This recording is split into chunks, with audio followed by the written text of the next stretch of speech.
Bismillahirrahmanirrahim. Assalamualaikum warahmatullahi wabarakatuh. Selamat pagi rekan-rekan mahasiswa dan juga Bapak Ibu dosen yang kami hormati. Mohon maaf ya, pada pagi hari ini tadi ada kendala di jalan.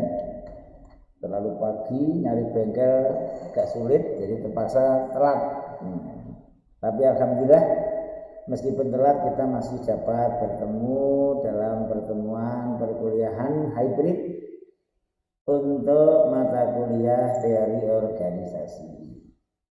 Baik rekan-rekan mahasiswa dan Bapak Ibu dosen, seperti kemarin komitmen kita, masukan dari Bapak Ibu dosen pendamping Bu Eni termasuk juga untuk pertemuan kali ini kita nanti adakan dua pokok bahasan menjadi satu pertemuan nanti kita kirimkan PPT maupun video rekamannya karena kita kena libur sehingga tidak sesuai kepada sidang yang lain. Jadwal untuk UAS kita sudah ditentukan oleh bagian akademik. Begitu rekan-rekan mahasiswa maupun pemberitahuan untuk Bapak Ibu dosen pendamping. Baik, untuk menyingkat waktu, pada kesempatan ini kita masuk pada pertemuan yang ke-14. Kita mengambil materi pokok bahasan tentang perubahan organisasi. Apa itu perubahan organisasi? Mengapa organisasi berubah? Nanti yang kita bicarakan lebih mendalam. Seperti biasa, sebelum kami memulai, kita sampaikan dulu terkait dengan tujuan pembelajaran atau capaian pembelajaran. Kita mempelajari materi bab tentang perubahan organisasi. Adapun tujuan pembelajarannya adalah yang pertama, mahasiswa memahami dan mengerti mengapa perubahan organisasi terjadi. Yang kedua, mahasiswa mampu menjelaskan sebab-sebab terjadinya perubahan organisasi. Dan yang ketiga, mendefinisikan dan mengelola perubahan organisasi. Perubahan itu perlu didefinisikan, perlu dinarasikan agar apa? Formulasi perubahan nanti bisa sesuai, kan ya. Baik, untuk menyingkat waktu rekan-rekanku, mahasiswa semuanya yang di STE betulan pas kosong ini tidak ada mahasiswanya. Perubahan organisasi itu sesuatu yang biasa dan pasti terjadi. Karena apa? Ada perubahan lingkungan di sana. Perubahan lingkungan itu menyangkut lingkungan internal maupun lingkungan eksternal. Mohon izin, Pak Topo ini sangat tahu mengalami perubahan organisasi di institusi Stekom. Ya Pak Topo ya. Nah, perubahan itu pasti terjadi. Harapannya perubahan itu mesti menjadi perubahan yang lebih baik. Nah, perubahan organisasi akan mengubah kegiatan atau aktivitas organisasi. Perubahan organisasi juga akan merubah ukuran atau size organisasi. Kalau dulu PAT, kemudian mungkin dari Stekom, kemudian menjadi universitas dan STE, mesti size perubahan ukurannya akan berubah dengan drastis. Perubahan organisasi itu disebabkan oleh apa sebetulnya? Kira-kira ada yang tahu? Rekan-rekan mahasiswa, monggo. Perubahan organisasi itu disebabkan paling utama adalah perubahan lingkungan, baik lingkungan internal maupun lingkungan eksternal. Nanti akan kita perubahan yang disengaja, perubahan yang direncanakan dan segala macam. Nanti akan bahas lebih mendalam. Secara umum ada perubahan itu karena perubahan lingkungan. Apakah itu teknologi, apakah itu globalisasi, apakah itu tuntutan konsumen, itu hakikatnya adalah perubahan yang bersifat internal dan bersifat eksternal. Itu yang akan merubah organisasi. Gitu ya, jelas ya. Nah, kita melihat sebuah perubahan organisasi. Tadi Pak Jani menyampaikan perubahan secara umum itu adalah karena perubahan lingkungan, baik lingkungan eksternal maupun lingkungan internal. Akan tetapi secara umum perubahan organisasi dapat diperjelas, dapat dipersempit agar apa? Dalam formulasi menjalankan perubahan itu bisa lebih efektif. Kalau hanya perubahan internal, apakah perubahan eksternal? Eksternal yang mana toh? Apakah sosial, apakah teknologi, apa globalisasi, atau perilaku masyarakat misalnya? Sulit. Tetapi ketika melihat sebab-sebab perilaku organisasi, sebab-sebab perubahan organisasi yang lebih spesifik, yang pertama, organisasi berubah karena organisasi atau institusi yang berubah. Jadi saya contohkan di Stekom, dari PAT, kemudian Stekom, penyelenggaraan Stekom, karena perubahan organisasi itu sendiri. Peluang di luar cukup besar. Tantangan yang ada cukup menantang. Perubahan secara menyeluruh memungkinkan menuntut organisasi harus berusaha. Sehingga perubahan itu ditentukan oleh institusi atau organisasi sendiri. Kami harus berubah. Ada banyak, termasuk organisasi partai politik itu awal-awalnya adalah organisasi ormas. Kita lihat Perindo, kalau lihat Nasdem, atau dan yang lainnya adalah ormas. Tapi kemudian berubah menjadi organisasi sosial politik. Organisasi berubah atau organisasi menuntut perubahan karena memang tuntutan dalam organisasi itu sendiri secara institusional. Mestinya kalau dulu PAT standarnya kecil, size organisasinya juga kecil, aturan ukurannya juga kecil, kegiatannya juga relatif lebih kecil. Tetapi ketika sudah universitas, mestinya sudah menjadi kegiatan yang lebih luas, cakupannya lebih luas, kompleksitas kegiatan maupun size organisasi juga menjadi lebih besar. Yang kedua, perubahan organisasi yang disebabkan oleh lingkungan. Lingkungan memang menuntut berubah. Saya contohkan tadi di universitas ataupun Stekom. Memang lingkungan untuk berubah. Atau kalau kita lihat lagi adalah perusahaan-perusahaan keluarga. Awalnya hanya perusahaan keluarga yang sederhana dikelola oleh satu keluarga, kemudian menjadi besar, menjadi perusahaan PT. Kemudian besar lagi menjadi perusahaan korporat. Perusahaan-perusahaannya Bakri, perusahaan-perusahaannya Sahid, bahkan perusahaan orang terkaya, Prayogo Pangestu, itu diawali dari perusahaan-perusahaan keluarga.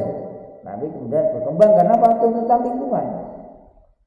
Peluang usaha besar, potensi pengembangan besar, sehingga harus dikembangkan. Ini lingkungan yang menuntut organisasi itu harus berubah. Yang kedua adalah teknologi. Yang ketiga adalah teknologi. Jelas teknologi akan merubah organisasi menjadi yang lebih baik, mestinya begitu.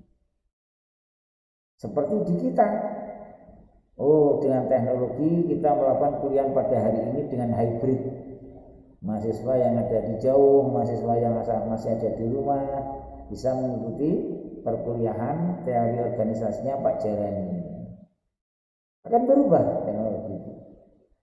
Kalau saudara melihat sekali ya perubahan organisasi karena teknologi ya penjual es teh itu dengan teknologi yang ada yang sederhana, yang sebuah teknologi WhatsApp misalnya, tapi akan merubah organisasi pembuatan es teh. Hanya saya punya saudara ya yang teh Ginastrol itu katanya dia punya cabang hampir 1.000 se-Jawa, se-Pulau Jawa. Ini memang perlu dikelola dengan baik betul. Franchise-nya hampir 1.000 Ginastrol ini. Kemudian yang keempat, organisasi berubah disebabkan oleh visi dan misi organisasi. Tadi saya contohkan dari Pak Jalani tadi. Kalau visi misinya organisasi ormas kan kegiatannya kegiatan sosial. Undang-undangnya yang mendasari adalah undang-undang ormas. Tetapi ketika organisasinya menjadi organisasi politik, sosial politik, Undang-undangnya adalah undang-undang politik. Organisasinya lebih besar, kegiatan organisasinya, struktur organisasinya, organ-organnya juga menjadi lebih besar. Nah, kan kalau kita sudah mengetahui sebab-sebab perubahan organisasi, diharapkan ketika kita melakukan perubahan organisasi ini benar-benar sesuai dengan koridor yang ditetapkan.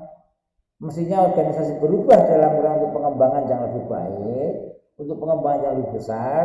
Jangan sampai organisasi berubah tapi kemudian menjadi kacau. Prakteknya apa ada Pak? Ada banyak. Biasanya organisasi perusahaan keluarga, organisasi yayasan yang diinisiasi oleh keluarga, ketika sudah generasi kedua, ketika sudah mulai goyah. Apalagi organisasi pendidikan atau organisasi kesehatan misalnya, yang bergerak di bidang pendidikan maupun bergerak di bidang kesehatan. Biasanya begitu. Generasi yang selanjutnya tidak mau pusing-pusing, tidak mau sulit-sulit, jual aja tinggal bagi kan begitu. Dengan kita mengetahui sebab-sebab perubahan organisasi, dalam melakukan perubahan itu on the track. Dalam melakukan perubahan sesuai dengan yang diharapkan. Kalau perusahaan bisnis dengan pengembangan usaha menjadikan perusahaan lebih besar, ya harusnya juga lebih besar. Jangan kemudian menjadi hutangnya lebih banyak. Gitu kira-kira. Okay? Sebelum kami lanjutkan ada pertanyaan sekian monggo. Nah, kalau tidak, ketika kita melihat perubahan organisasi, ada beberapa jenis perubahan. Secara umum dikelompokkan menjadi perubahan yang direncanakan. Organisasi itu berubah karena memang direncanakan. Prayogo Pangestu menjadi perusahaan yang multinasional memang direncanakan. Dari semula perusahaan keluarga.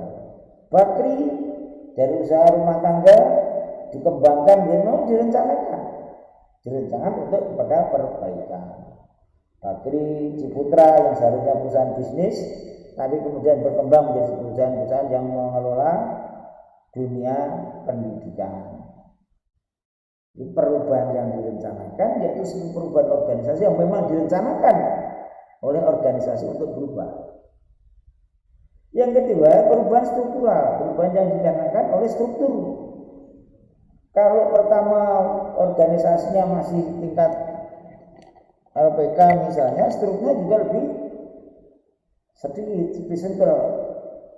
LPK lembaganya masih kecil, organisasi masih kecil, struktur juga masih sederhana. Tetapi ketika sudah berubah menjadi universitas, otomatis strukturnya juga berubah, sehingga perubahan organisasi tidak lepas dari perubahan struktur yang ada. Perusahaan misalnya, dari perusahaan UD, usaha dagang, kemudian menjadi perusahaan Persero misalnya. Ini strukturnya juga berubah. Nah, perubahan yang diakibatkan dengan direncanakan maupun perubahan yang diakibatkan struktur, ini sama-sama perubahan yang memang direncanakan untuk perbaikan organisasi. Jenis perubahan yang direncanakan dan perubahan yang terstruktur atau struktural.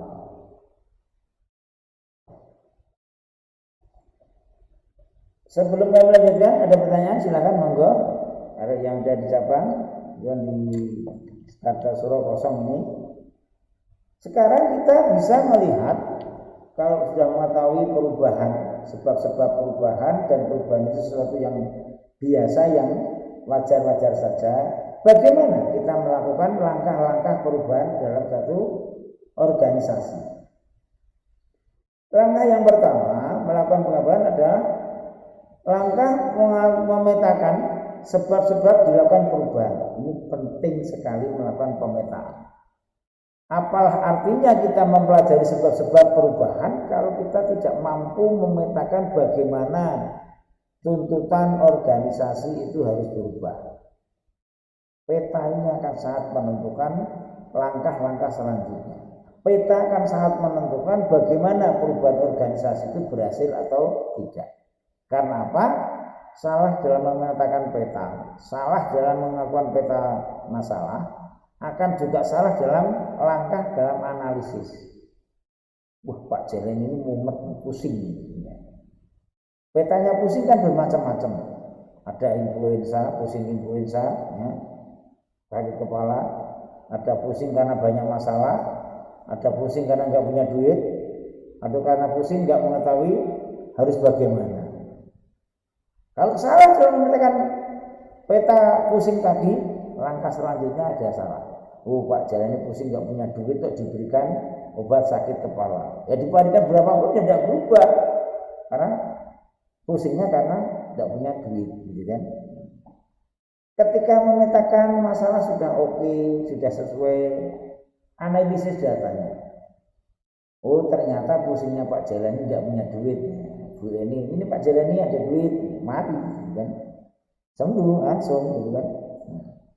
Langkah yang ketiga adalah melakukan perubahan.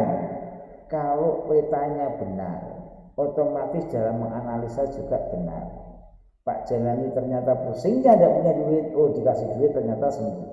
Dengan demikian perubahan Pak Jelani, oh Pak Jelani